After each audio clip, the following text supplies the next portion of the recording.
প্রিয় লিসেনার্স, আজকের এপিসোডে একটি ঘটনা নিয়ে হাজির হয়েছি। আর এই ঘটনাটি আমাদেরকে যিনি দিয়েছেন তার নাম সিয়াম। উনি ঢাকার যাত্রাবাড়ির ১ নং গেট সুতিখাল পাড়ে থাকেন। ঘটনাটি উনি ওনার খালুর কাছ থেকে সংগ্রহ করেছেন। আর ঘটনাটি উনি শুনেছিলেন ২০২৩ সালের দিকে, যখন উনি ওনার খালার বাড়িতে ঘুরতে গিয়েছিলেন। আর খালু মূলত এই ঘটনাটি বলেছিলেন একদম নিখুঁতভাবে, কারণ যার সাথে ঘটেছে তাকে এই খালু খুব ভালোভাবে চিনতেন। মূলত একই জায়গায় বাড়ি বলা চলে, পায়ে হাঁটার দূরত্ব মাত্র ১৫ থেকে ২০ মিনিটের পথ আর কি। তো চলুন ঘটনায় চলে যাই। তবে যাবার আগে সেই কয়েকটি কথা না বললেই নয়। এই ভিডিওর লাইক বাটনে প্রেস করতে ভুলবেন না, ভিডিওর লিঙ্কটা বেশি বেশি করে শেয়ার করে দেবেন।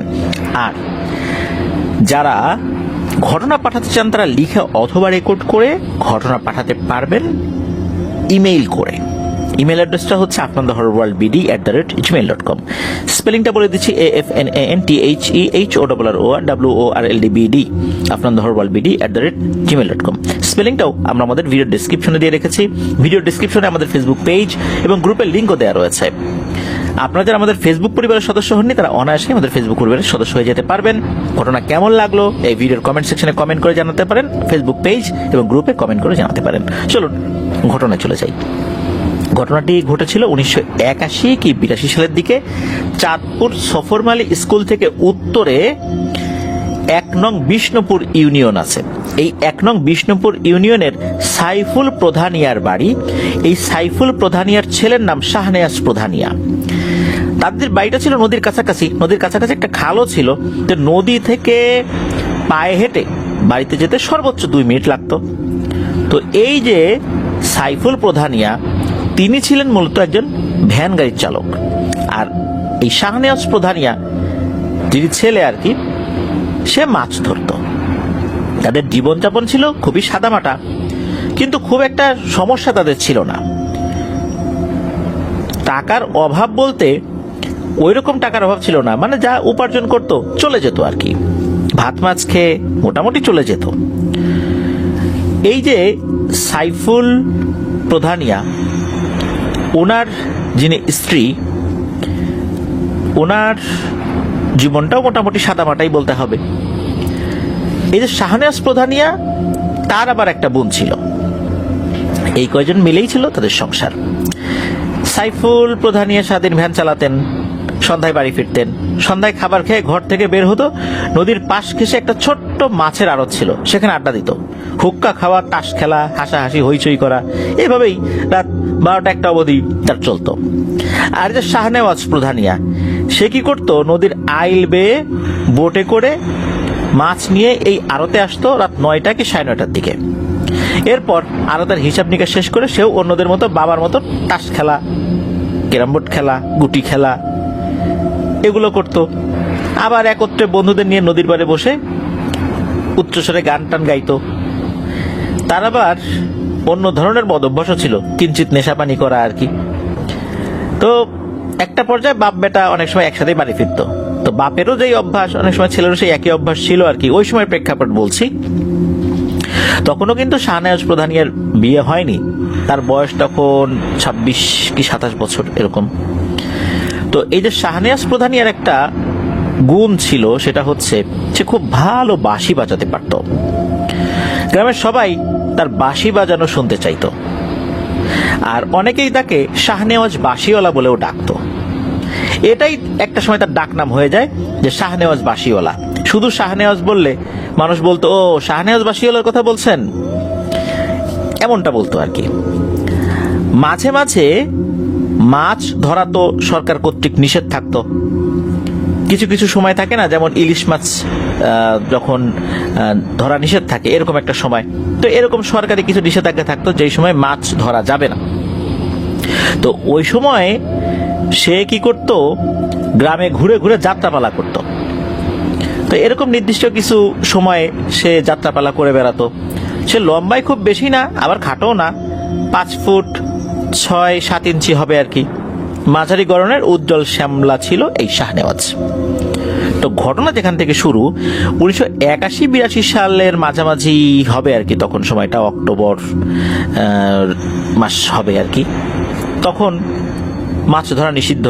এই শাহনেওয়াজ কেবল তার বাড়িতে এসেছে পাশের এক গ্রাম থেকে যাত্রাপালা করে, মানে মাত্র আসছে আর কি। হাতে বিশাল সাইজের একটা কাতল মাছ, কিছু মিষ্টি, নাড়ু ইত্যাদি। পালার সাথেই অর্থাৎ যাত্রাপালার সাথেই মেলা বসেছিল, সেখান থেকে কিনেছে। তো রাত অনুমানিক তখন 10টা কি 10:30 হবে। বাসায় এসে খাবার খেয়ে, ওই দিন আবার শাহনেওয়াজের ভালো ইনকাম হয়েছিল, সে খুব খুশি। সে তার মাকে বলে যে সব দিনের চেয়ে আজকে ইনকাম তো বেশি হয়েছে। তো মা জিজ্ঞেস করে যে এখন কোথায় যাবি? বলে যে যাই, একটু নদীর ঘাটে যাই। শাহনেওয়াজ দেখায় যে সে যেই ইনকামটা করেছে ওই দিন, মোটামুটি সব খরচ বাদেও তার কাছে তখনও 209 টাকা ছিল। সেই 1981-82 সালের দিকে 209 টাকা, মানে তো বুঝতেই পারছেন গ্রাম এলাকায় অনেক টাকা। তারপর আবার একজন লোক খুশি হয়ে তাকে একটা পুরস্কারও দিয়েছে তার অভিনয়ে খুশি হয়ে। তো শাহনেওয়াজ বলে যে মা, আমার আসতে একটু দেরি হবে, দরজার খিলটা লাগায় দিও না, দরজাটা একটু চাপায় রাখো, আর দরজার সামনে একটা শক্ত কিছু দিয়ে রাখো আর কি, যাতে করে বাইরের থেকে মনে হয় বন্ধ, আমি দরজাটা খুলে ঢুকে যাব। তো এই বলে সে ঘর থেকে বের হয়ে যায়, বাসি, কিছু চানাচুর আর একটা গামছা নিয়ে বের হয়েছে। তো মা বুঝতে পেরেছিল সে তো আজকে অনেক খুশি, ইনকাম ভালো হয়েছে, নিশ্চিত নদীর পাড়ে বসে থাকবে আর বাঁশি বাজাবে। তো অনেক রাত্রে শাহনেওয়াজের বাবা ফেরত আসছে, তখন জিজ্ঞেস করে শাহনেওয়াজের কি অবস্থা, কোথায় সে? তখন তার মা সব খুলে বলে।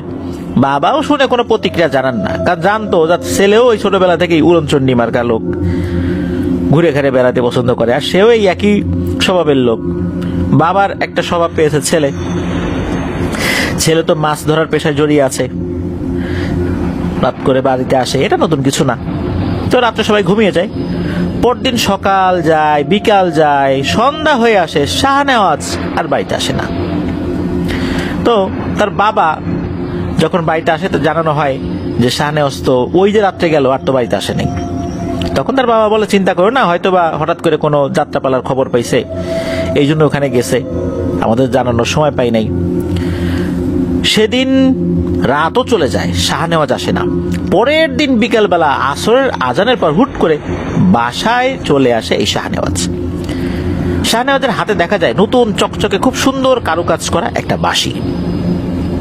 বাসার সবাই জিজ্ঞেস করে, এই কইছিলি? এই কয়েকদিন তো আমরা খুব চিন্তায় ছিলাম, কি কারণে বাইরে ছিলি বল? একদম সুস্থ স্বাভাবিক মানুষের মতো হাসতে হাসতে শাহনেওয়াজ বলে, হঠাৎ করে একটা পালার খবর আসে, এই জন্য চলে গেছিলাম, খবর টবর দিতে পারি নাই। এই কথা বলে সে মায়ের হাতে 500 টাকা দেয়। তখন তার মা বলে যে 500 টাকা, এত টাকা পাইলি? তখন শাহনেওয়াজ বলে, এখন থেকে আর মাছ ধরবো না, ভালো একটা লোক পাইছি, সে আমার বাঁশির সুর শুনে আমাকে 500 টাকা দিছে, আবার আমাকে অনেক ভালো খাবার দাবারও দিছে আর কি। আর সে এটাও বলছে যে এখন থেকে কয়েকদিন পর পর আমি যেন তাকে বাঁশি শোনানোর জন্য যাই, সে প্রতিবার আমাকে 500 টাকা করে পারিশ্রমিক দেবে। সবাই শুনে তো মহা খুশি। সেই 1981-82 সালের দিকে 500 টাকা মানে অনেক টাকা। তখন তো দেখা যাচ্ছে যে ডেইলি রোজগারও কারো 500 টাকা হতো না। এখনো তো এই 2025 সালেও অনেক দিন মজুরও কিন্তু প্রতিদিন 500 টাকা পান না। তাহলে বুঝতেই পারছেন প্রিয় লিসেনার্স, 1981-82 সালের দিকে সে বাঁশি বাজিয়ে একদিনে সে 500 টাকা করে পাবে। তো এরকম চলছে। কখনো কখনো সে 7 দিন বাড়িতে আসে না, 1 মাসও বাড়িতে আসতো না। তবে যখন ফিরতো দেখা যেত যে কয়েকদিন সে বাড়িতে আসতো না, প্রতিদিন 500 টাকা করে হিসাব করে যত টাকা হয়, ধরুন যে 1 মাস সে বাড়িতে আসে না, তার মানে 15,000 টাকা নিয়ে বাড়িতে ফিরছে। ওই সময় 15,000 টাকা কিন্তু অনেক জমি জমা পাওয়া যেত। এখন টাকা পয়সা তো ভালোই কামাচ্ছে, বাড়ির লোকেরা একটু সন্দেহ করে বসে, ঘটনা কি এমন পালা যেখানে 1 মাস থাকতে হয়? আর পালা করে কত যাত্রা শিল্পীরা আছে, কত কষ্টে দিনানিপাত করতেছে, খেয়ে না খেয়ে থাকে, ও কি এমন পালা করে এত টাকা নিয়ে আসে, ঘটনাটা কি? তো এটা নিয়ে যখন তাকে প্রশ্ন করা হয় তখন শাহনেওয়াজ বলতো যে এই জায়গার নাম বলা যাবে না, যাদের কাছে যাই তারা এটা পছন্দ করে না, এটা নিয়ে আমাকে কিছু বলো না তো। তো এইভাবেই চলতে থাকে 1 মাস, 2 মাস, বছর পার হয়ে যায়, মানে 1 বছর পার হয়ে গেছে। এর ভিতরে সবাই একটা বিষয় খেয়াল করে, সেটা হচ্ছে যে শাহনেওয়াজ নতুন কারুকাজ করা যে বাঁশিটা নিয়ে এসেছিল, এটা না সে কাউকে ধরতে দিত না। বাঁশি সে একাই ওইটা ধরতো, সে বাজাতো, কিন্তু কেউ যে ওইটাকে টাচ করবে এই সুযোগটা শাহনেওয়াজ দিত না। আবার ওই যে নতুন বাঁশিটা সে নিয়ে আসছে, এই বাঁশিটা সে কাউকে বাজায়ও শোনায় নাই। এই যে মাঝে মাঝে নদীর পাড়ে যেত না বাঁশি বাজানোর জন্য, এই নতুন বাঁশিটা আনার পর সে কিন্তু কখনোই তার বাড়িতে, বাড়ির আশেপাশে এই বাঁশিটা বাজায় নাই, কেউ বাজাতে শোনেও নাই। তার বাড়ির লোকজন হয়তো বা চিন্তা করতে পারে হয়তো বা দূরে গিয়ে বাজিয়েছে, কিন্তু না, আসলে কেউই তার এই নতুন বাঁশির আওয়াজ শোনেনি। সবসময় এই বাঁশিটা সবার কাছ থেকে শাহনেওয়াজ আড়াল করে রাখত।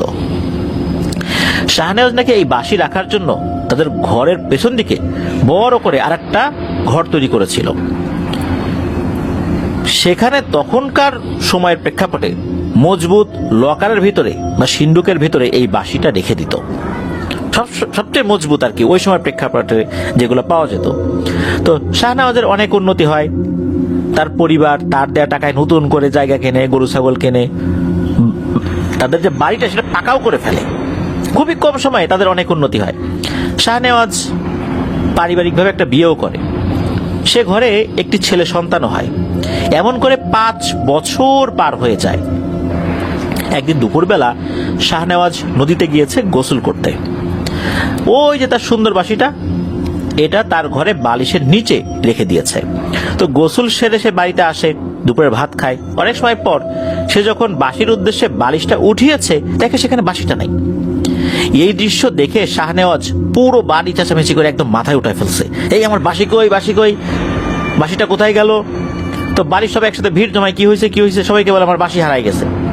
তখন শাহনেওয়াজের স্ত্রী বলেন যে বাঁশি হারায় নাই, আমাদের ছেলে ইয়ামিন, তার ছেলের নাম হলো ইয়ামিন, তো বলতেছে যে আমাদের ছেলে ইয়ামিনের হাতে ওটা দেখেছি, ও মনে হয় ওটা নিয়ে বাইরে গেছে।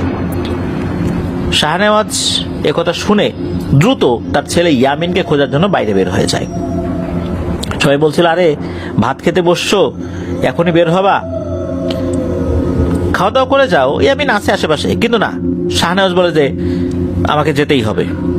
সে বাইরে বের হয়ে তার ছেলে ইয়ামিনকে খুঁজতে থাকে, পায় না।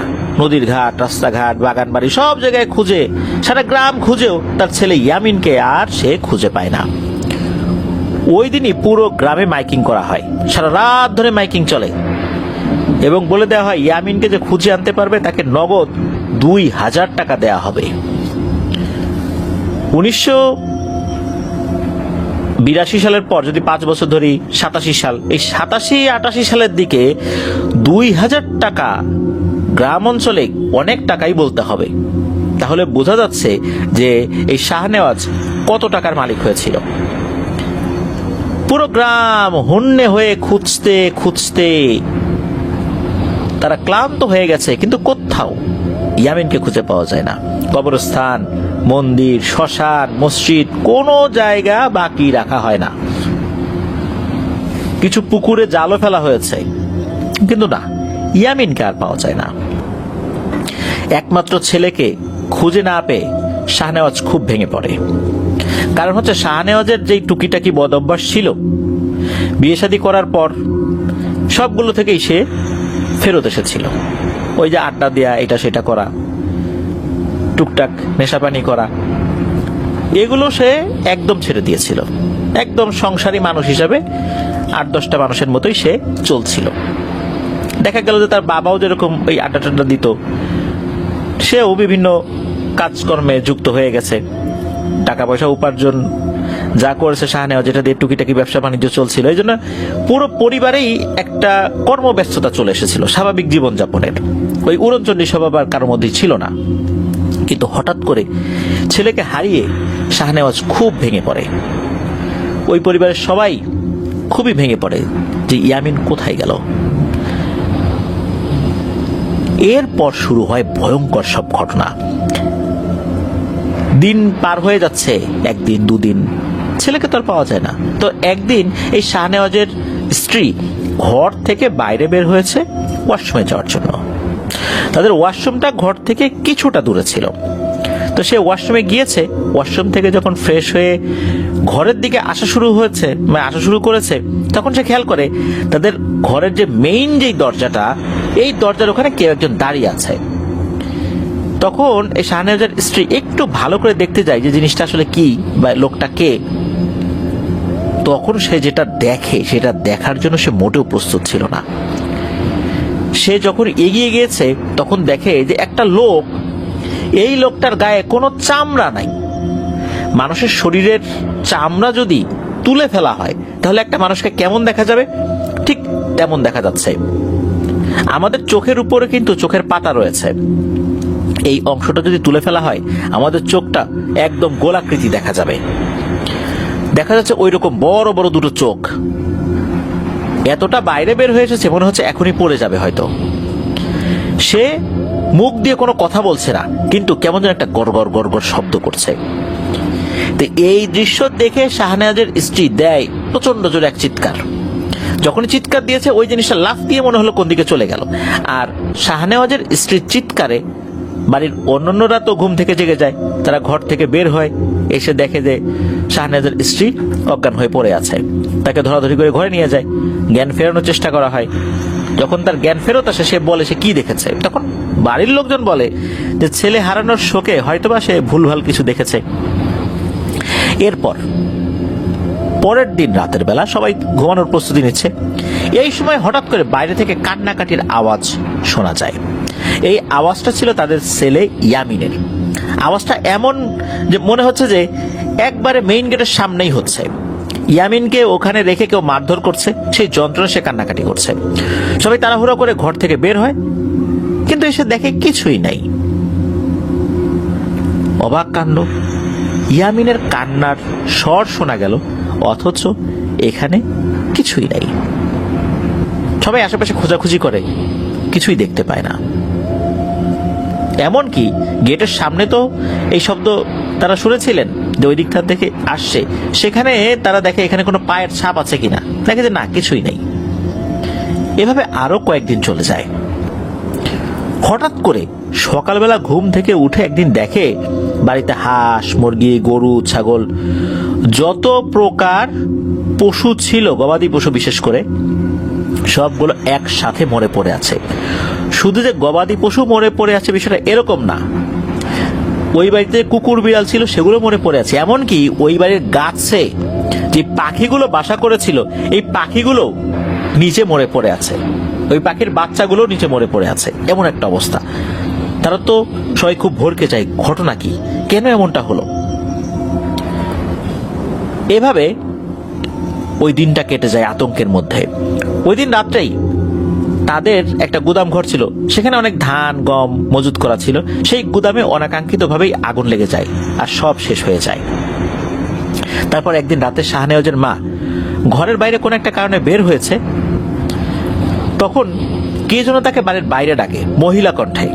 সে মেইন দরজা খুলে বাইরে বের হয়, তখন নাকি তাকে কে যেন একটা ঠাস করে চর মেরে দিয়েছে মুখে। সে চর খেয়ে আছড়ে পড়ে গেছে গেটের সাথে লাগোয়া টিনের উপর। টিনের উপর যখন সে পড়ে গেছে তখন তো একটা শব্দ হয়েছে। এই শব্দে সবার ঘুম ভেঙে যায়, বাইরে বের হয়। বের হয়ে দেখে যে সেও অজ্ঞান হয়ে পড়েছে, তাকে ধরাধরি করে ঘরে আনে। তখন দেখা যায় এই যে শাহনেওয়াজের মায়ের যে বাম গাল, এটা হালকা বাঁকা হয়ে গেছে, মানে এইখানের যে চোয়ালের হাড়টা রয়েছে মনে হচ্ছে কিছুটা সরে গেছে, মানে এত জোরে চটটা মেরেছিল। তার যখন জ্ঞান ফেরত আসে তখন সে কষ্ট করে বলে যে আসলে কি হয়েছিল। সে বেশি কিছু বলতে পারে না, খালি বলে যে পরিচিত একজনের কণ্ঠে ডাক শুনে সে বাইরে গেছে, তখন এই ঘটনা। কে মেরেছে এটা সে বলতে পারে না। এরপর থেকে একটা না একটা সমস্যা তাদের পরিবার লেগেই থাকে, জীবনযাপন একদম অসম্ভব হয়ে পড়ে। এরপর ঘটে একটা দুঃখজনক ঘটনা। এমনিতে তাদের যে ব্যবসা বাণিজ্য ছিল ধস নেমেছে, ইয়ামিন হারিয়ে গেছে, তার লাশটাও খুঁজে পাওয়া যায়নি, সব মিলে সবার মন খারাপ। কোন এক শনিবারের রাত্রে শাহনেওয়াজ ও তার বাবা সাইফুল প্রধানিয়া এলাকার সমাজ কল্যাণ পরিষদ থেকে, ওখানে যে সমাজ কল্যাণ পরিষদ আছে আর কি, সেখানে কোন একটা কাজ ছিল, সেখান থেকে তার বাড়ির দিকে ফেরত আসে। এসে তারা এক দুঃখজনক ঘটনার মুখোমুখি হয়। তারা দেখে ইয়ামিন যেভাবে হারিয়ে গিয়েছিল হঠাৎ করে ইয়ামিনকে তারা পেয়ে যায়, কিন্তু মৃত অবস্থায়। নিথর দেহ বাড়ির এক পাশে পড়ে আছে। ইয়ামিনের দেহ থেকে মাথা সম্পূর্ণ আলাদা করা, আর মাথা ছাড়া দেহে কোনো চামড়া নাই, শুধু মাথার উপরে চামড়াটা রয়েছে, তা না হলে তো চেহারা চেনা যাবে না। কিন্তু দেহের যে অংশটা পড়ে আছে সেখানে কোনো চামড়া নেই। দেখে মনে হচ্ছিল কেবলই তাকে মারা হয়েছে, খুব নৃশংসভাবে হত্যা করা হয়েছে তাকে। এমনও হতে পারে যে তার শরীরের গলা থেকে নিচের অংশের চামড়াটা প্রথমে তুলে ফেলা হয়েছে, তারপর মাথাটা আলাদা করা হয়েছে, অথবা তার মাথাটাকে কেটে ফেলা হয়েছে, তারপর শরীরের যেই চামড়া সেটাকে ছুলে ফেলা হয়েছে। শরীর থেকে তখনও তাজা রক্ত নাকি ঝরছিল। এত অল্প বয়সী এক বাচ্চা ছেলে, তার এইরকম ভয়ঙ্কর নৃশংস মৃত্যু, এটা কি কেউ মেনে নিতে পারে? এই দৃশ্য দেখার সাথে সাথে শাহনেওয়াজ অজ্ঞান হয়ে মাটিতে লুটিয়ে পড়ে। পুরো বাড়িতে শোকের মাতম পড়ে যায়। গ্রামের অনেক মানুষ ওই রাত্রে উপস্থিত হন, এসে ওই জিনিসটা দেখেছিলেন। পরদিন জোহরবাদ ইয়ামিনের দাফন কাফন সম্পন্ন করা হয়। তবে ওই রাত্রে যারা দেখেছিলেন, এছাড়া কাউকে লাশ দেখতে দেওয়া হয়নি, কারণ মাথা ছিল আলাদা করা, শরীরে কোনো চামড়া ছিল না। এই দৃশ্য দেখলে অনেকে ভয় পেতে পারেন। তো বাড়ির সবাই শোকে কাতর। কিছুদিন যেতেই এই যে ইয়ামিনের মা অর্থাৎ শাহনেওয়াজের স্ত্রী, ছেলের শোকে এতটাই কাতর হয়ে পড়েছিলেন যে বাড়ির পাশে একটা গাছে গলায় দড়ি দিয়ে আত্মহত্যা করে। পুরো গ্রামে আবার হইচই পড়ে যায়। এমনিতেই তারা ইয়ামিনের নির্মম মৃত্যুতে শোকে ছিল। তারপর ইয়ামিনের মা মারা যাওয়ার পর আরো শোকাহত হয়ে পড়ে তাদের পরিবার। গ্রামের মানুষও শোকাহত। এত কিছু হওয়ার পরও শাহনেওয়াজ কিন্তু বেশ চুপ ছিল। সে একদম চুপ হয়ে যায়, কারোর সাথে কথা বলে না, খাওয়া দাওয়া গোসলের কোনো ঠিক ঠিকানা নাই। সে একদম সবকিছু থেকে নিজেকে গুটিয়ে নেয়। জীবিত মানুষ হয়েও সে যেন এক জ্যান্ত লাশ। এভাবে চলে প্রায় 4-5 মাস। শাহনেওয়াজের চুল, দাড়ি, গোঁফ, নখ সব বড় হয়ে যায়, না খেয়ে খেয়ে শুকিয়ে কাঠ হয়ে যায়। এরপর একদিন হুট করে একজন হুজুরের আবির্ভাব হয় তাদের বাড়িতে।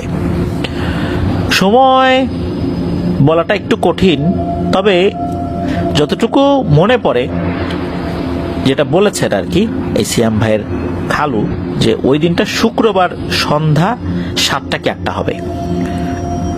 সবাই তখন ঘরে, শাহনেওয়াজ আছে, তার মা বাবা আছে।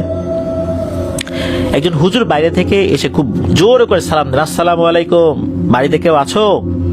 তো শাহনেওয়াজের বাবা দরজা খোলেন, দেখেন এক মধ্যবয়স্ক ভদ্রলোক, মাথায় পাগড়ি আছে, লম্বা সাদা জুব্বা পরা, হাতে একটা ছোট কেটলির মতো। তার বয়স 60 থেকে 65 মতো হতে পারে। তখন শাহনেওয়াজের বাবা বলেন যে আপনি কে? তখন সেই লোকটা বলেন, বাইরে দাঁড়িয়ে কথা বলবো, ভেতরে আসতে বলবেন না? তখন তাকে ঘরে নিয়ে যাওয়া হয়। যখন এই হুজুর ঘরে ঢুকেছেন, এরপরই হুজুর বলেন যে আপনাদের বাড়িতে কি হয়েছে, কেন এমনটা হচ্ছে তা আমি জানতে পেরেছি। তো যখনই এই কথা উনি বলছেন, হঠাৎ করে তখন শাহনেওয়াজ কাঁদতে কাঁদতে সেই হুজুরের কাছে চলে আসছেন। বলছেন যে হুজুর, আপনি কি করে জানেন? আপনি কি এসবের সমাধান করতে পারবেন? যদি পারেন তাহলে আগে কেন এলেন না? আমার ইয়ামিনটা তো হারিয়ে গেল, আমার স্ত্রীও মারা গেল। আপনি যদি আগে আসতেন তাহলে ইয়ামিনটা হয়তো বা বেঁচে যেত, আমার স্ত্রীটাও আত্মহত্যা করতো না। বলুন আপনি কে? এভাবে শাহনেওয়াজ কাঁদতে কাঁদতে বিলাপ করতে থাকে। তখন হুজুর শাহনেওয়াজের মাথায় হাত দিয়ে আদর করে দেন, সান্ত্বনা দেন। হুজুর বলেন, শাহনেওয়াজ বলো, সে রাত থেকে এখন অবধি যা হয়েছে বলো। তখন এই কথা শুনে শাহনেওয়াজের মা বাবা চমকে ওঠে। সে রাত থেকে এখন অবধি বলতে কি বোঝাতে চাচ্ছে? শাহনেওয়াজ কিন্তু ধরে ফেলছে যে হুজুর আসলে কি বোঝাতে চাচ্ছে। তখন শাহনেওয়াজ বলতে থাকে সেই রাতের কথা। ওই রাত্রে, যেই রাত্রে সে যাত্রাপালা করে বাসায় আসার পর সে বাঁশি নিয়ে বাইরে বের হয়েছিল। মূলত সে বাসা থেকে বের হবার পর নদীর পাড়ে সেদিন রাতে শাহনেওয়াজ বাঁশি বাজাচ্ছিল। প্রায় 30 থেকে 40 মিনিট বাঁশি বাজানোর পর যখন সে থামে, তখন নদীর আরেকটা পাশে খাল আছে, ওই খালের ওই পার থেকে 4 কি 5 জনের মতো মানুষ জোরে জোরে বলছিল, ও ভাই বন্ধ করলা কেন, বাজাও বাজাও, সারাদিন কত খাটাখাটুনি করি, তোমার বাঁশির সুর তো বেশ চমৎকার, ভালোই লাগছে, বাজাও না ভাই। তখন শাহনেওয়াজ বলে, এ তোরা কারা রে? তখন তারা বলে যে, ও ভাই আমাদেরকে চিনবা না, একটু সময় কাটানোর জন্য এখানে আসছি। তখন শাহনেওয়াজ বলে যে, আরে বেটা তোমাদের জন্য কি আমি বাঁশি বাজাচ্ছি নাকি? যা ভাগ, কোথা থেকে আসছে এগুলা, আমি আমার জন্য বাঁশি বাজাচ্ছি সময় কাটানোর জন্য, তোমাদের জন্য বাঁশি বাজাবো নাকি? যদি বাঁশি শুনতেই চাও তাহলে কিন্তু 400 টাকা দিতে হবে, তাহলে বাঁশি বাজাবো। মূলত শাহনেওয়াজ মজা করে বলেছিল কথাটা, 400 টাকা কি কেউ দিবে নাকি? তখন সারাদিন মানুষ দিন মজুরি খেটেই 100 টাকা পাইতো না, সেখানে 400 টাকা, এটা তো কঠিন ব্যাপার। তখন ওই পার থেকে ওই লোকজন চলে আসে। কিভাবে চলে আসে শাহনেওয়াজ বলতে পারে না, মনে হলো ওই পার থেকে খালটা হেঁটে হেঁটেই পার হয়ে আসলো। তারা এসে শাহনেওয়াজের থেকে 6 থেকে 7 হাত দূরে মাটিতে বসে পড়ে এবং বলে, কত টাকা চাই তোমার বলো। তখন শাহনেওয়াজ বলে যে, আমি তো বললাম 400 টাকা লাগবে। তখন বলে, আচ্ছা ঠিক আছে বাজাও, ফজরের আজানের আধা ঘন্টা আগে বাঁশি বাজানো বন্ধ করবা, বাঁশি বাজাও। তখন শাহনেওয়াজ বলে, মিয়া এই গভীর রাত্রে তোমরা আসছো আমার সাথে ফাইজলামি করার জন্য? তোমরা এই রাতের বেলা 400 টাকা কই পাবা? তোমাদের চেহারা স্রোত দেখে মনে হচ্ছে না যে সারাদিন কামলা দিয়েও তোমরা 50 টাকা উপার্জন করো। এই রাতের বেলা আমার সাথে মজা করার জন্য আসছো? আমি নাকি এখন ফজরের আজানের আধা ঘন্টা আগ পর্যন্ত বাঁশি বাজাবো? ভাই যাও তো যাও, তোমাদের সাথে কথা বলার আগ্রহ আমার নাই। তখন তারা বলে যে, না বাঁশি বাজাও, অথবা আমাদের সাথে চলো, তোমাকে আবার এখানে রেখে যাব কালকে। এই মুহূর্তে তো আমরা আসলে এত টাকা নিয়ে আসি নাই, আছে টাকা আছে, বাসায় আছে, কালকে যখন তোমাকে রেখে যাব কথা দিলাম 400 না 500 টাকা দিব। তখন শাহনেওয়াজ বলে, তো ঠিক আছে চলো যাই তোমাদের সাথে। তখন তারা কি করে, একটা কালো কাপড় বের করে আর শাহনেওয়াজের চোখ কাপড় দিয়ে বেঁধে দেয়। আসলে শাহনেওয়াজ যে বাধা দেবে এরকমটা তার মনে হচ্ছিল না কোনো একটা কারণে। যখনই বেঁধে দিয়েছে সাথে সাথে শাহনেওয়াজের এমন একটা অনুভূতি হয়, সেজন্য একটা গতিতে উপরে উঠছে আবার নিচে নামছে, উপরে উঠছে নিচে নামছে। আমরা অনেক সময় নাগরদোলায় উঠি না, নাগরদোলা যখন উপরের দিকে ওঠে কেমন অনুভূতি হয়, আবার নিচ দিকে নামে কেমন অনুভূতি হয়, তার নাকি ওই রকম অনুভূতি হচ্ছিল। এবার বেশ কিছুটা সময় চলার পর তার চোখ থেকে যখন কাপড় খোলা হয়, তখন সে একটা বদ্ধ ঘরে নিজেকে আবিষ্কার করে। সেই বদ্ধ ঘরটা বিভিন্ন সুন্দর পাথর দিয়ে কারুকাজ করা, খুব সুন্দর নকশা করা। এটা 4 দেয়ালের কোনো ঘর না, এটা 6 দেয়ালের ঘর। এই ঘরের কোনো দরজা জানালা ছিল না, তবে ঘরটা বেশ আলোকময় ছিল। আলোর উৎস যে কি এটাও শাহনেওয়াজ বুঝতে পারছিল না। তার মাথার উপরে ছাদ তার থেকে অনেক উঁচুতে, হয়তোবা 50-60 হাত উঁচুতে এরকম ছিল আর কি। আর ওই ঘরে কোনো পিলার ছিল না। যাই হোক, এই জিনিসটা অবাক হয়ে সে দেখছে, চতুর্দিকের দরজা নাই, জানালা নাই, গরমও লাগছে না। হঠাৎ করে দেখে যে দেয়ালের একটা পাশ, যেটা তার মুখের সামনের দিকে ছিল, এরকম একটা অংশ আস্তে আস্তে মাটিতে দেবে যাচ্ছে মনে হচ্ছে আর কি। যখন অনেকটাই দেবে গেল, অর্থাৎ 10 ভাগের 8 ভাগ ওই দেয়ালটা দেবে গেছে তার কাছে মনে হলো, তখন দেখা গেল যে অনেক বড় আকৃতির বেশ কিছু অবয়ব ওখানে ঢোকা শুরু করেছে। প্রত্যেকের শরীরেই লম্বা জুব্বা ছিল, আর এটার কালার ছিল যে কি সব, উনি শাহনেওয়াজ বলেছেন যে এটা অনেকটা নাকি ঘিয়ে কালারের ছিল, এতটুকু তার মনে আছে, একদম সাদা না। আর এদের মাথার অংশটা ছিল সাদা কাপড়ে ঢাকা, কারোরই মুখ দেখা যাচ্ছিল না। তো শাহনেওয়াজ এটা যখন দেখেছে তখন সে বেশ ভয় পেয়ে যায়। সে গুটি সুটি মেরে হাঁটু জড়িয়ে বসে থাকে এবং ভয়ে থরথর করে কাঁপতে থাকে। তখন আবার ওই যেই দেয়ালটা যেটা নিচু হয়ে গিয়েছিল আস্তে আস্তে সেটা আবার উঁচু হতে থাকে, একটা পর্যায়ে দেয়ালটা লেগে যায়। ওখানে যে কয়জন ছিল শাহনেওয়াজ ওইভাবে আসলে গোনে নাই, হবে 7-8 জনের মতো হবে আর কি। এই কয়েকজন সবার মাঝখানে 2 কি 3 হাত ফাঁকা ফাঁকা রেখে ওই 6 দেয়ালের কোনায় কোনায় কুশনের মতো থাকা, আমাদের সোফা সেটে যে কুশনের মতো থাকে না, ওইরকম কিছু ছিল আর কি। সেখানে দেখলো হঠাৎ করে মনে হলো যে ওইটা ওইখানে চলে আসছে, তো এগুলোর সাথে হেলান দিয়ে বসে।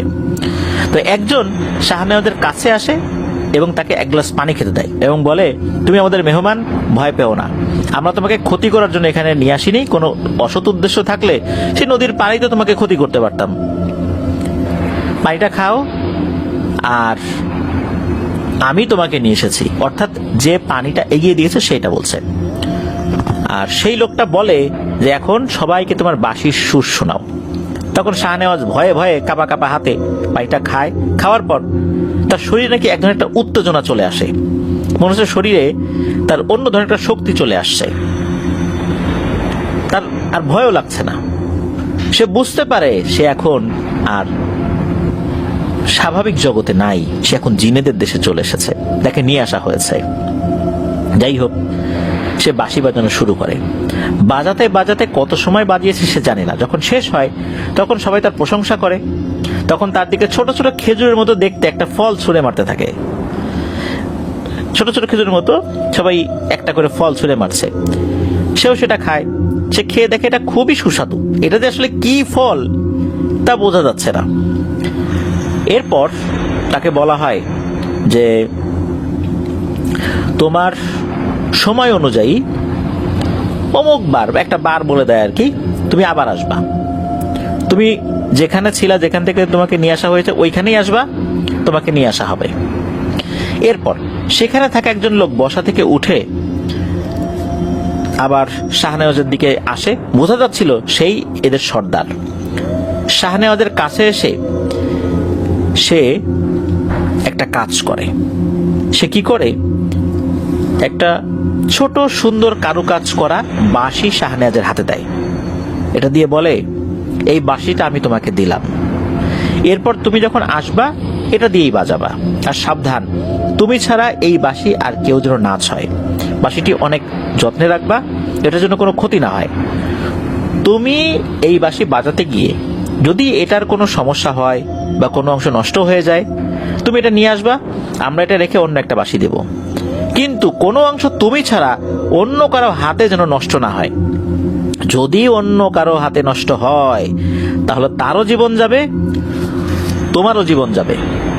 আর এই বাঁশির সুর শুধু আমাদের সামনে তুলবা, অন্য কেউ যেন এই বাঁশির সুর না শোনে। এইভাবে কথা বলার পর তারা শাহনেওয়াজকে আবার কালো একটা কাপড় দিয়ে চোখ বেঁধে রাখে। তখন শাহনেওয়াজের কাছে মনে হলো এইবার আর ওই নাগরদোলার মতো উঁচু নিচু না, মনে হচ্ছে কোনো একটা চোরকিতে সে উঠেছে। মনে হচ্ছে সে একটা ঘূর্ণিপাকের মধ্যে বদ্ধ হয়ে গেছে বা আবদ্ধ হয়ে গেছে। এরপর তার যখন চোখ খোলা হয়, দেখে সে ওই নদীর পারে। তখন তাকে 500 টাকাও দেওয়া হয়, বাংলাদেশি যে টাকা 500 টাকা, এই 500 টাকার একটা নোট দেওয়া হয়। আর সে যখন এসেছে তখন কিন্তু দিনের বেলা, অথচ তাকে নিয়ে গিয়েছিল রাতের বেলা। আর সে যখন আসছে মাঝে কিন্তু কয়েকটা দিন চলে গেছে। এটাও এক রহস্য, কারণ জিনেদের জগতের সময় আর পৃথিবীর সময়ের মধ্যে পার্থক্য রয়েছে। তো যাই হোক, এরপর তো শাহনেওয়াজ চলে আসে। এই বিষয়টা তো সে আর কাউকে বলে নাই। সে বলছিল পালা করতে গেছিলাম, যেহেতু সে যাত্রা পালা করতো, ওই সময় মাছ ধরা নিষেধ ছিল। তো এরপর থেকে শাহনেওয়াজ ওই নদীর পাড় থেকে জিনেদের দেশে আসা যাওয়া করত, তাদেরকে বাঁশির সুর শোনাতো। শাহনেওয়াজকে যে কয়েকদিন রাখতো প্রতিদিনের জন্য 500 টাকা করে হিসাব করে দিত, আবার কখনো কখনো বকশিসও দিত। তো শাহনেওয়াজ কখনো কখনো অতিরিক্ত টাকাও চাইতো, আবদার করত বকশিস হিসাবে। এটাও তারা কোনো কথাবার্তা বলা ছাড়াই দিয়ে দিত। আর একটা ব্যাপার, সেটা হচ্ছে যে জিনের নাকি বলেছিল যে তুমি টাকা না চেয়ে যদি অন্য কোনো কিছু চাইতা আমরা তাই দিতাম। আমরা এক কথায় বিশ্বাস করি, ওই নদীর পারে তুমি 400 টাকা চেয়েছিলা, ওই সময় যদি বলতা আমাকে স্বর্ণ হীরা মণিমাণিক্য দিতে হবে, আমরা রাজি হয়ে যেতাম। যেহেতু তুমি 400 টাকা চাইছিলা, আমরা বলছি হ্যাঁ টাকা দেব, 400 টাকা দেই নাই, বেশি দিছি, 500 টাকা দিছি। যেহেতু আমরা বলছিলাম যে হ্যাঁ টাকা দিব, আমরা এক কথার লোক, আমরা যে কথা দিয়েছি সেটাই রাখছি, তোমাকে কিন্তু এখন চাইলেও আর অন্য কিছু দিব না, টাকাই দিব, এটাই আমাদের রেওয়াজ। যাই হোক, এখন কথা হচ্ছে ইয়ামিন বাঁশি নিয়ে বের হবার পর কি হলো। এতক্ষণ তো শাহনেওয়াজ বলল যে তার সাথে এই ঘটনা ঘটেছিল।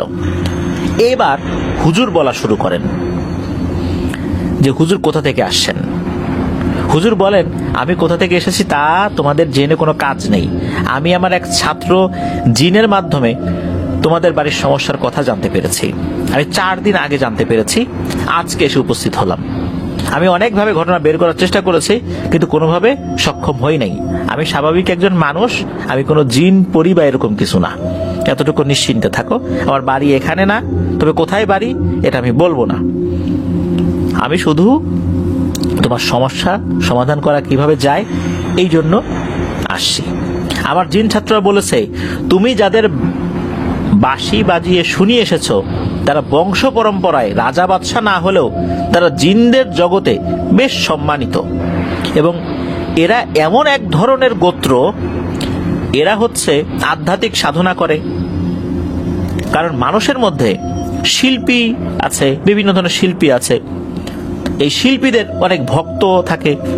এরা হচ্ছে এমন ধরনের জিন যাদের অনেক ভক্ত রয়েছে, কিন্তু এরা রাজা বাদশাহ না। অনেক রাজা বাদশারাও এদেরকে ডাকে। তোমার মুখে পুরো ঘটনা শুনে আমি কিছু তথ্য মিলিয়েছি, তাহলে শোনো। যেদিন দুপুরে তোমার ছেলে বাঁশি নিয়ে বের হয়, সে নদীর পাড় থেকে বেশ কিছুটা দূরে গিয়ে একটা নৌকা বাঁধা ছিল, সেই নৌকায় সে বসেছে। সে বসে নিজের মতো করে ওই বাঁশিতে ফু দিচ্ছে, কিন্তু ওই বাঁশি তার কাছে তো বাজছে না। সে বারবার ব্যর্থ হচ্ছে। সে ছোট মানুষ, বাঁশিটার উপর তার খুব রাগ উঠে যায়। সে কি করছে, নৌকার কাঠের সাথে ওই বাঁশিটাকে একটা বাড়ি দিয়েছে, খুব জোরেই বাড়ি দিয়েছিল, যার ফলে বাঁশির নিচের কিছুটা অংশ ভেঙে যায়। বিশেষ করে নিচের ফাঁকা অংশটা ক্ষতিগ্রস্ত হয়, যেটাতে আঙ্গুল রাখা হয়। সাথে সাথে কিছু জিন তোমার ছেলেকে উঠিয়ে নেয়। আর জিনদের উঠিয়ে নিতে সুবিধা হয়েছিল কারণ সে একটা নির্জন জায়গায় ওই সময় বসেছিল, আশেপাশে লোকজন তেমন ছিল না। এরপর তাকে কিছুদিন পর মেরে ফেলা হয়। তারপর তোমাদের বাড়ির পশু পাখিকেও মেরে ফেলে, তোমার স্ত্রীকেও আসর করেছে এবং তাকে গাছে ঝুলিয়ে আত্মহত্যা করিয়েছে। সে নিজের ইচ্ছায় আত্মহত্যা করেনি। আর তোমরাও বাঁচতে পারবে না, তোমাদেরকেও মেরে ফেলার জন্য ওরা সময়ের অপেক্ষায় আছে। তোমাদের মারা শেষ হলে তোমাদের নিকট আত্মীয়দের উপরও হামলা করবে। যদি তাদেরকে পুরোপুরি শেষ নাও করে, তাদের জীবন অতিষ্ঠ করে ছাড়বে। আর এই বাঁশি জিনদের সেই সর্দার তোমাকে নিজের হাতে দিয়েছিল। এই বাঁশিটার ক্ষতি হওয়ার কারণে তাদেরও ক্রমাগত বিভিন্ন ধরনের সমস্যা হয়েই চলেছে। এইটা তারাও সমাধান করতে পারছে না, কারণ জিনেদের জগতে অনেক ধরনের নিয়ম কানুন রয়েছে যা আমাদের ব্যাখ্যায় মেলে না। ওইখানে বাঁশি ভেঙেছে তোমার ছেলে, সেই জন্য জিনেদের জগতে কি সমস্যা হলো? কেনই বা তোমাদের পরিবারের উপর তারা আক্রমণ করলো? কেনই বা তোমাদেরকে মারার পর তোমাদের আত্মীয় স্বজনদের উপরে আক্রমণ করবে? এটা এক রহস্য, এটা তাদেরকে করতেই হবে যদি এখন সমাধান না করা যায়। তখন এই শাহনেওয়াজ, তার মা বাবা সবাই তো এটা শুনেছে, তারা খুব অবাক হয়েছেন। তারা বলেন, হুজুর এখন কি করার, আমরা কিভাবে এই সমস্যা থেকে বাঁচতে পারি? তখন হুজুর বলেন যে আমাকে আজকে রাতটা একটু দেখতে দাও, কি করা যায়। আমি সেই জিনদের কাউকে ডাকার চেষ্টা করি, দেখি তারা কি বলে। আমাকে আজকে রাতটা তোমাদের বাড়ির পাশে কোনো একটা মসজিদে থাকার ব্যবস্থা করে দাও। তোমাদের বাড়িতে থাকবো না, মসজিদে থাকবো, দেখি কি করা যায়। হুজুরকে সেই রাতে একটা মসজিদে রেখে আসা হয়। পরদিন সকালে ভোরবেলা হুজুর শাহনেওয়াজদের বাড়িতে আসেন ফজরের নামাজের পর। সকালে তাদের এখানে নাস্তা করেন এবং বেশ কিছু সময় জিকির আজগার করেন। তারপর তাদেরকে বলেন যে দেখেন, সবই আল্লাহর কুদরতি হাতে সম্পন্ন হয়েছে। তাদের হায়াত ছিল এতটুকুই, আল্লাহ তাদেরকে নিয়ে গেছেন, এটা আল্লাহর ইচ্ছাতেই হয়েছে, এটাই বলতে হবে। এখন আপনারা যারা আছেন, আপনারা নিজেদেরকে নিয়ে একটু ভাবেন। আমার কালকে রাত্রে তাদের সাথে কথা হয়েছে, তারা বলেছে যে তারা যা পাওয়ার তা পেয়ে গেছে, বাসিটা পেয়ে তাদের অনেক উপকার হয়েছে, তবে শাহনেওয়াজের পরিবারের কাউকে রাখবে না। কেন রাখবে না, এটার উত্তর নাকি দেয়া যাবে না, তাদের সর্দারের নিষেধ আছে। তখন হুজুর অনেক অনুনয় বিনয় করেন, যা পাবার তা পেয়েছ, তোমরা এখন এদের ছেড়ে দাও। অর্থাৎ তোমরা ওই বাসিটা তো আবার নিয়েই গেছো, বাচ্চাটাকেও মেরে ফেলেছো, শাহনেওয়াজের স্ত্রীকেও মেরে ফেলেছো, তা যা পাবার তো পেয়ে গেছো, ছেড়ে দাও ওদেরকে। তারা নাকি বারবার অস্বীকার করছিল যে না, এভাবে হবে না।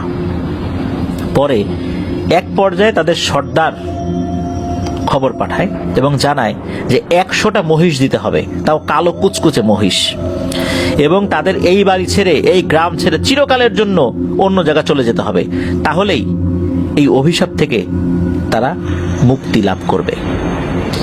এই শুনে হুজুর বলেন যে এটা কি সম্ভব, 100 মহিষ এরা কোত্থেকে দেবে? এখন কি সেই অবস্থায় তারা আছে? 100 মহিষের দাম তো অনেক টাকা, ওই সময়ও এই 100 মহিষের দাম প্রায় 10 লক্ষ টাকার মতো ছিল। হুজুর তখন বলেন যে এরা তো পারবে না। এরপর নাকি তারা 50টা মহিষ দিতে বলে। এইভাবে চলতে থাকে। একটা পর্যায়ে হুজুর শেষ অনেক অনুনয় বিনয় করার পর 7টা মহিষে তারা রাজি হয় এবং বলে যে এর কমে আর হবেই না, এর কম করাই যাবে না, এটাই সর্দারের নির্দেশ। আমরাও চাই না এই হত্যাকাণ্ড চালিয়ে যেতে, এতে করে আমাদেরও গুনাহ হচ্ছে, কিন্তু আমরা নিরুপায় হয়ে গেছি। এটা আমাদের এক রহস্যময় জগৎ, এই জগতের সাথে অন্য কোনো জগতের মিল নাই। পৃথিবীর মানুষের যুক্তির সাথে আমাদের যুক্তির মিল হবে না, এটাই বাস্তবতা। জিনেরা এটাও জানায় ওই মহিষগুলো নদীর ওই পারে একটা ফাঁকা বিল আছে, রাতের বেলা সেখানে বেঁধে রেখে আসতে হবে। এর পরদিন সকালবেলা এই শাহনেওয়াজ, তার বাবা, মা, এই 3 জন এই গ্রাম ছেড়ে চিরতলে চলে যাবে, আর কখনো এখানে আসবে না। তারা সেটাই করেন। এর 4 দিন পর মূলত তারা চলে যান। তার আগের রাত্রে ওনারা ওই মহিষগুলা দিয়েছিলেন, আর এই কয়েকদিনের মধ্যে তারা ভিটামাটি বিক্রি করে দিয়েছিলেন। ওই বলে দেওয়া জায়গায় 7টা মহিষ রাত্রেবেলা রেখে আসছিলেন, সকালবেলা তারা চলে যান। ওই সময় নাকি এই 7টা মহিষ ওনারা কিনেছিলেন 54,900 টাকা দিয়ে। এরপর তো ওনারা চলে গিয়েছিলেন। ওই সময় হুজুরকে বেশ কিছু টাকা দিতে চেয়েছিলেন, হুজুর নাকি নেন নাই। শাহনেওয়াজের বাড়ির যে জায়গাটা, ওইটা নাকি এখন আর নাই, নদীতে ভেঙে গিয়েছে। আর শাহনেওয়াজ, তার বাবা, মা, এনারা যে কোথায় চলে গেছেন এটা আর কেউ বলতে পারে না। হয়তো অনেক দূরে চলে গেছেন, যেহেতু কথা ছিল যে এইখানে তারা আর আসবে না কখনো। শাহনেওয়াজ তার স্ত্রী, পুত্রের কবর কিন্তু এখানেই রেখে গিয়েছিল, কিন্তু আর কখনোই সে আর এখানে আসে নাই। হয়তো অন্য কোথাও গিয়ে সে নতুন করে জীবনযাপন শুরু করেছিল। আর এই জায়গাটা নদীগর্ভে বিলীন হওয়ার কারণে শাহনেওয়াজের গল্পটাও অনেকেই ভুলে গিয়েছে। বিশেষ করে খালু, উনি কিছুটা অংশ প্রত্যক্ষ করেছিলেন। তো এই যে যারা প্রত্যক্ষ করেছেন ওই সময়, তাদের মুখে মুখে কিছু কিছু লোক হয়তোবা এই ঘটনা শুনে তারা জানে। তো এভাবেই এই ঘটনাটা সিয়াম ভাই জেনেছেন এবং আমাদেরকে পাঠিয়েছেন। প্রিয় লিসেনার্স, সিয়াম ভাইয়ের মাধ্যমে পাওয়া শাহনেওয়াজ ভাইয়ের এই ঘটনাটা আমরা যেহেতু শেয়ার করেছি, অনেকেই হারিয়ে যাওয়া এই ঘটনাটা আপনারা জানতে পারলেন। এভাবেই কিন্তু অনেক ঘটনা আমরা জানতে পারছি যে ঘটনাগুলো হারিয়ে গিয়েছিল বা একদম হারিয়ে যাওয়ার পথে। এভাবেই কিন্তু আমরা ঘটনাগুলো আপনাদের সাথে শেয়ার করার চেষ্টা করছি। আপনারা বেশি বেশি করে ঘটনা পাঠাবেন, তা না হলে আমরা কিভাবে এই ধরনের ঘটনা আপনাদেরকে শোনাতে পারবো। বেশি বেশি করে সত্য ভয়ের ঘটনাগুলো আমাদেরকে আপনারা পাঠান। আপনাদের হরওয়াল সত্য ভয়ের ঘটনা নিয়ে এগিয়ে যেতে চায়। সত্য ভয়ের ঘটনার যে অনুভূতি, সেই জিনিসটা আপনাদেরকে উপহার দিতে চাই। ইনশাল্লাহ আমরা সেই চেষ্টা অব্যাহত রেখেছি। যখন দেখব আমরাও অন্যান্য বিভিন্ন লোকদের মতো বিভিন্ন কাল্পনিক ঘটনা, অ্যারাবিয়ান নাইটসের মতো ঘটনা, এই ঘটনাগুলো ক্রমাগত প্রচার করব বা সেই ধরনের কোনো সিচুয়েশন চলে আসবে, তার আগে আফটার দ্য ওয়ার্ল্ড বন্ধ করে দেব, সেটা আমি বলেছি। কারণ যে প্রতিশ্রুতি দিয়ে আফটার দ্য ওয়ার্ল্ডের যাত্রা শুরু হয়েছিল, যে সেই প্রতিশ্রুতি যদি রক্ষা করতে না পারি, তাহলে আফটার দ্য ওয়ার্ল্ডের যাত্রাও শেষ হয়ে যাবে। প্রিয় লিসেনার্স, আফটার দ্য ওয়ার্ল্ড যেন দীর্ঘ সময় চলতে পারে, এই জন্য আল্লাহ তাআলার রহমত এবং আপনাদের সাহায্য প্রার্থনা করছি। আপনাদের কাছ থেকে সত্য ভয়ের ঘটনা আমরা পেতে চাই, তাহলেই আমরা দীর্ঘ পথ একসাথে ইনশাল্লাহ পার দিতে পারবো। পৃথিবীতে সবকিছুই একটা সময় শেষ হয়ে যাবে।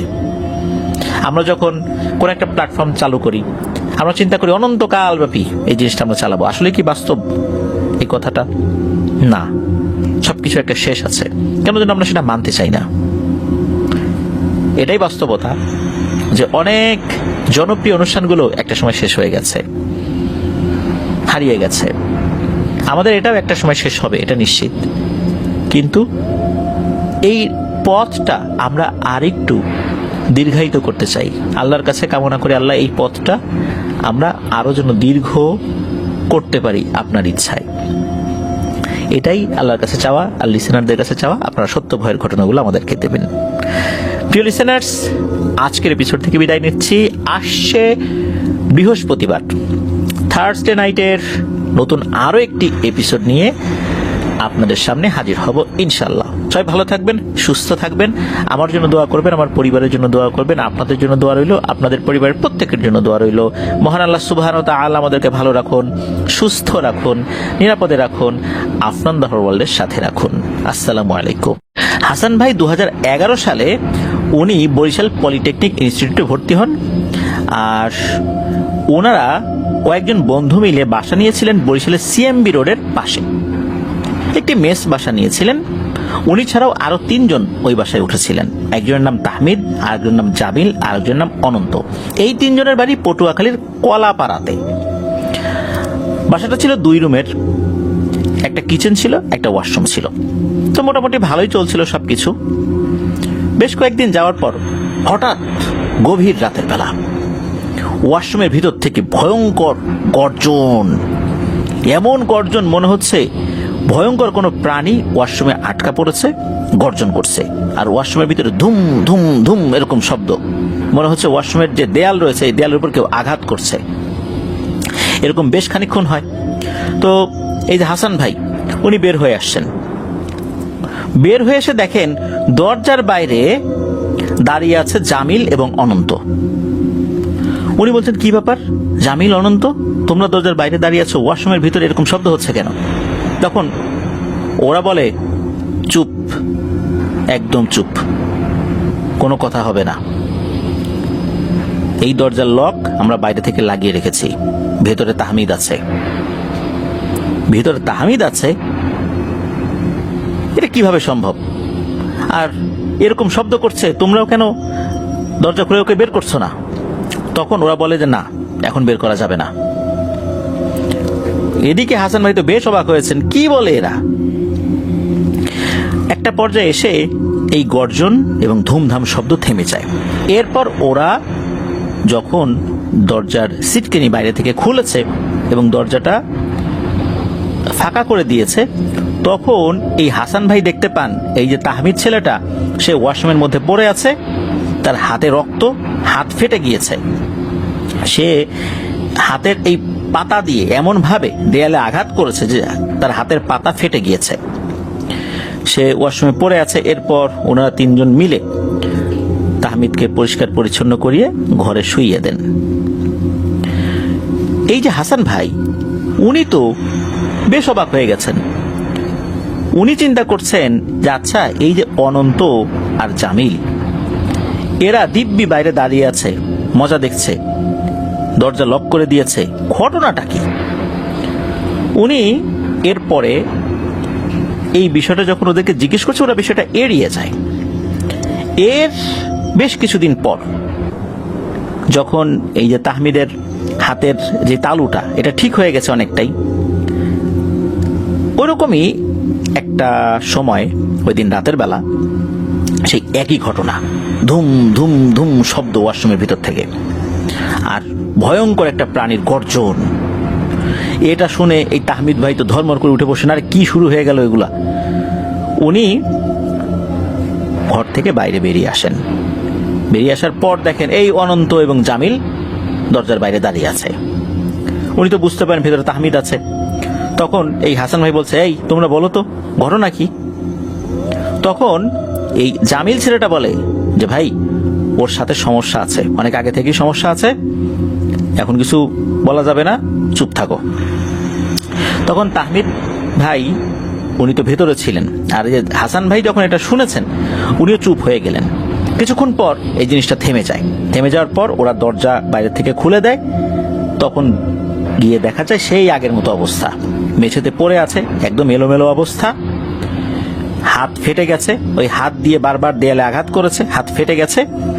আবার তাকে নিয়ে আসা হয়, এবার তাকে বাড়িতে পাঠিয়ে দেওয়া হয়। বেশ কিছুদিন বাড়িতে থাকে। এদিকে কি হয় যে ওনারা ওই বাসাটা ছেড়ে দেন। বাসাটা ছেড়ে দিয়ে এই চারজন এবং আরো একজন, অর্থাৎ এই হাসান ভাই, তাহমিদ, জামিল, অনন্ত সহ আরো একজন, মোট 5 জন আর একটা বাসা ভাড়া করেন। সেটা অবশ্য এই বাসা থেকে বেশ বড় বাসাই ছিল। সেখানে ওয়াশরুম ছিল 2টা, একটা মাস্টার বেডের সাথে অ্যাটাচড ওয়াশরুম, আর একটা কমন ওয়াশরুম, আর একটা রুম ছিল, আর কিচেন ডাইনিং তো ছিলই। তো এই যে তাহমিদ ভাই, সে কিন্তু থাকতো ওই ড্রয়িং রুমের একটা জায়গায়, মানে ফাঁকা জায়গায় থাকতো।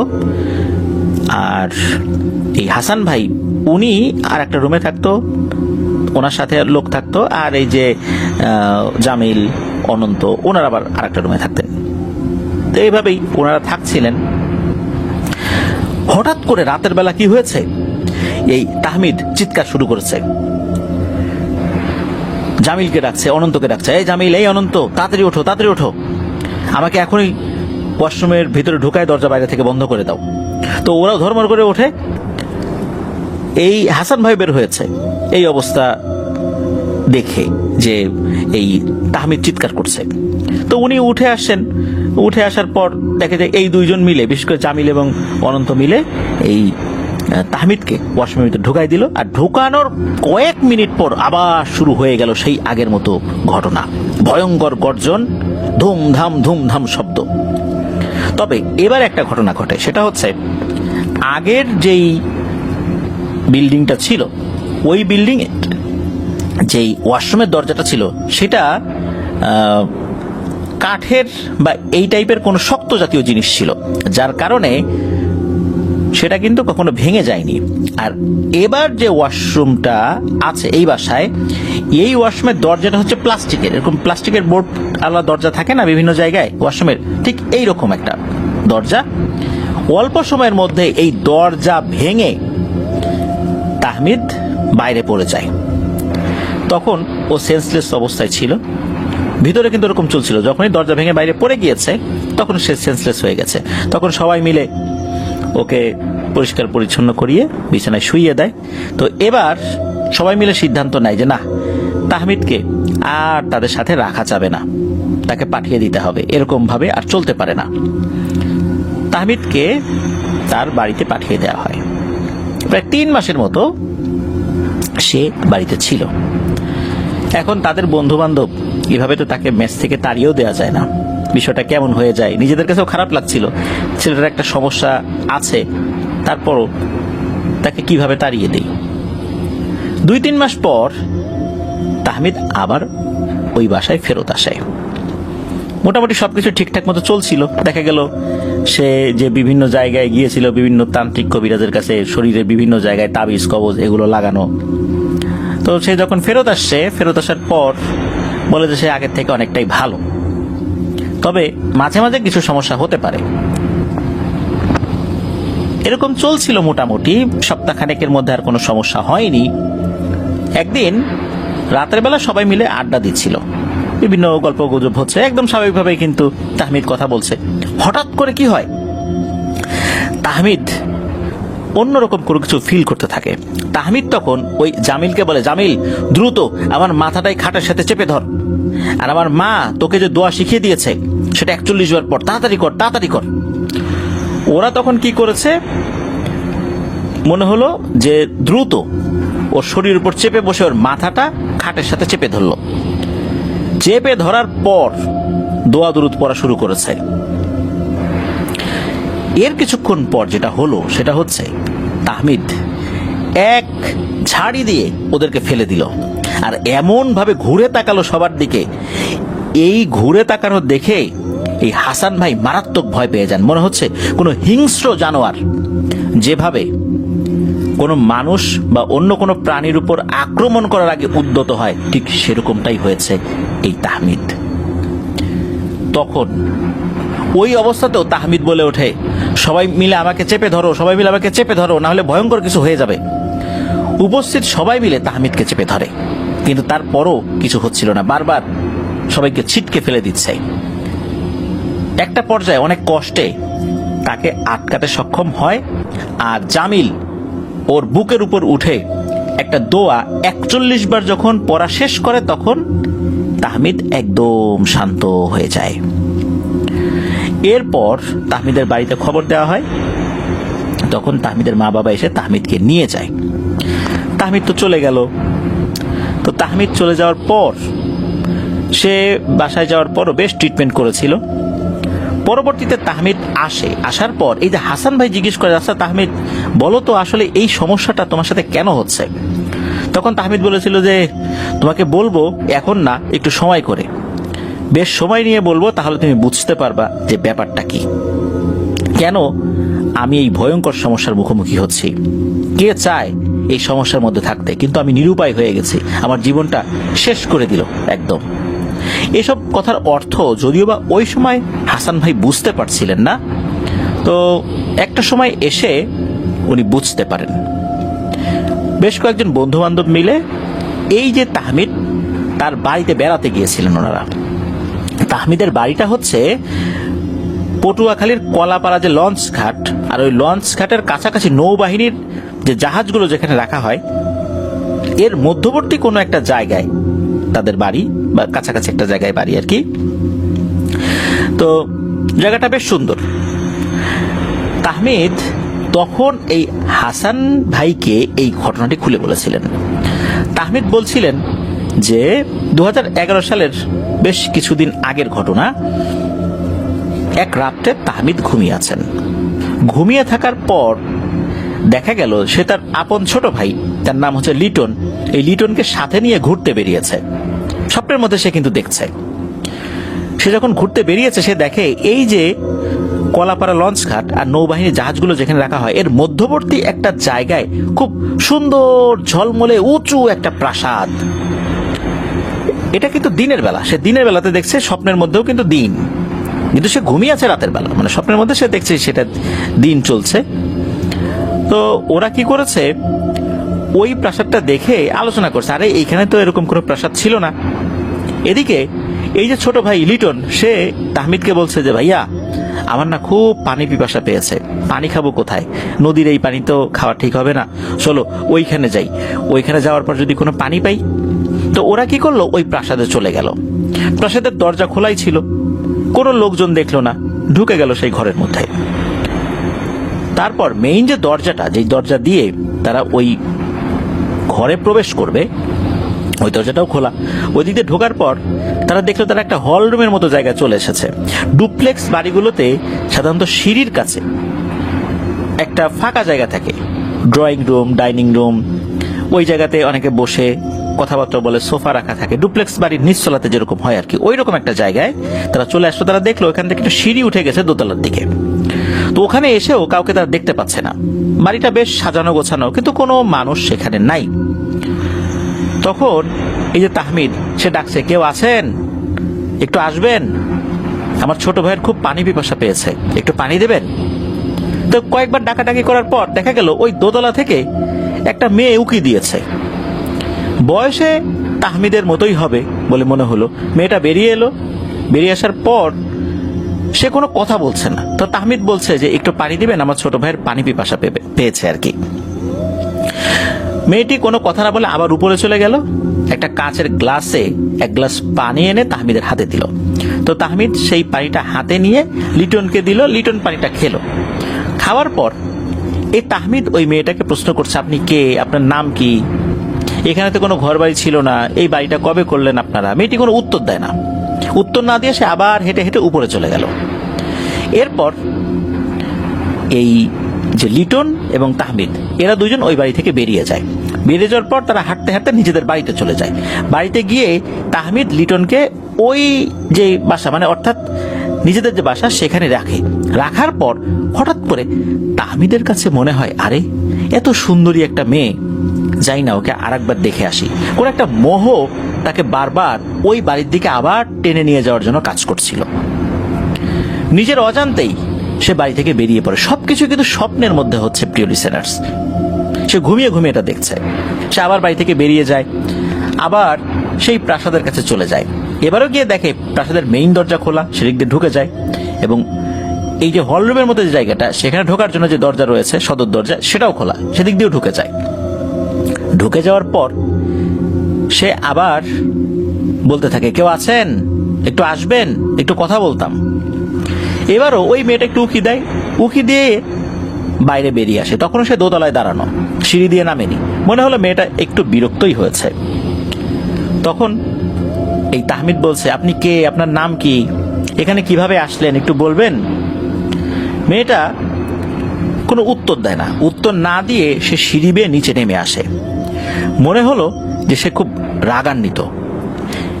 সে কোনো কথার উত্তর না দিয়ে খপ করে তাহমিদের কোমরের যে হাড় থাকে না, বা আমাদের যে হাড় থাকে আসলে কোমরের কাছে, এই হাত দিয়ে চেপে ধরেছে।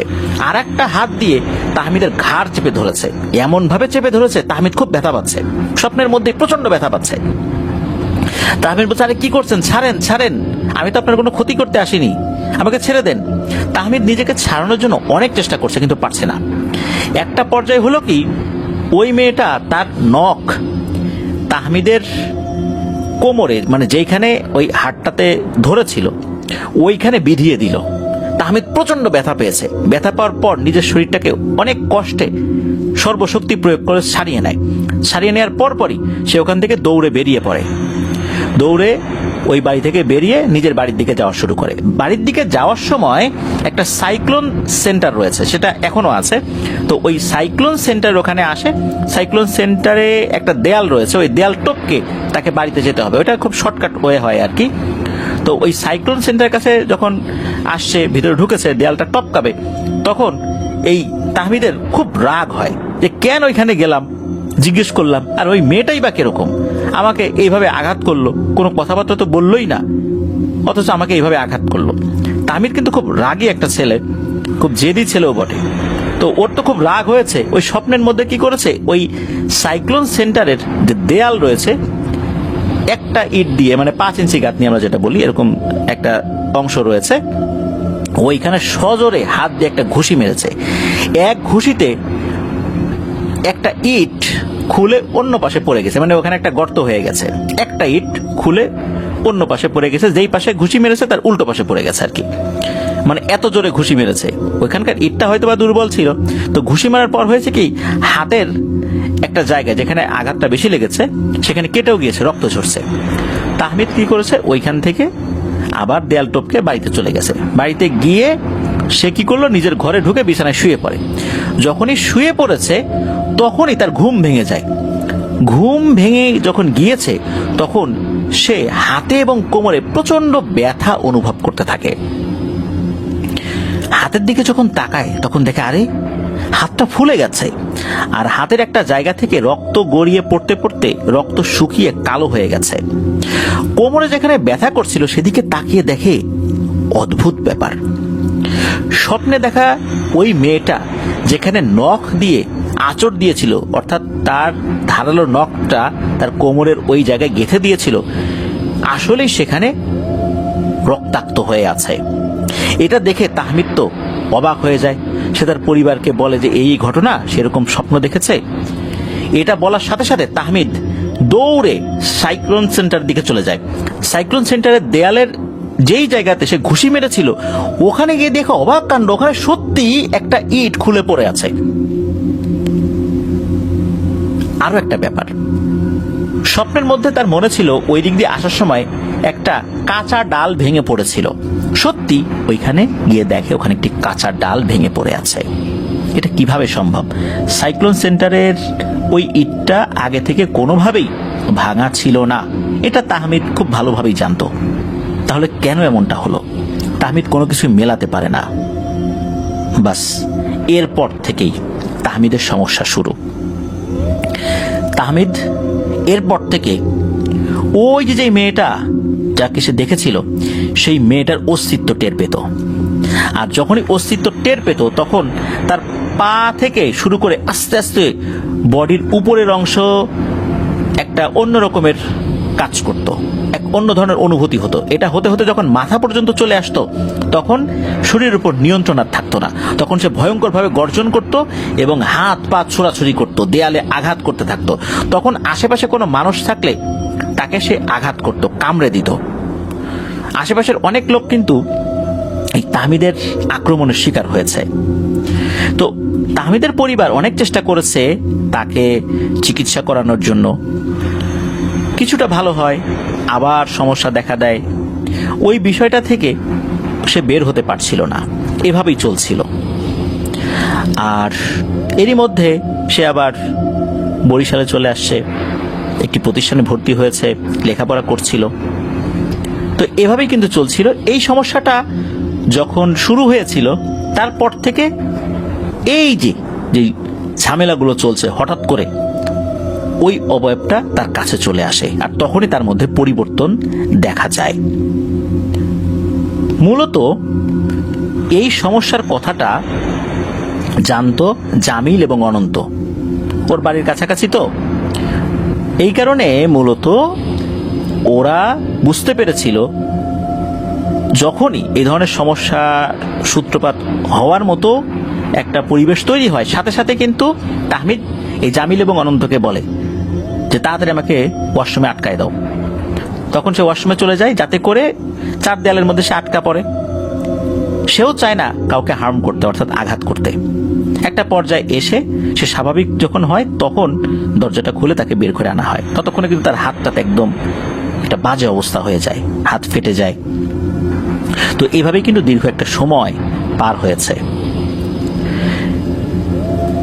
এরপর অনেকটা সময় পার হয়ে গেছে, বিভিন্ন সময় তারা আসলে বিভিন্ন হুজুর কবিদের কাছে গিয়েছে, খুব একটা উপকার হয় নাই। এর মধ্যে হয় কি, তাহমিদ মাদারীপুরের এক মেয়ের সাথে একটা সম্পর্কে জড়িয়ে যায়।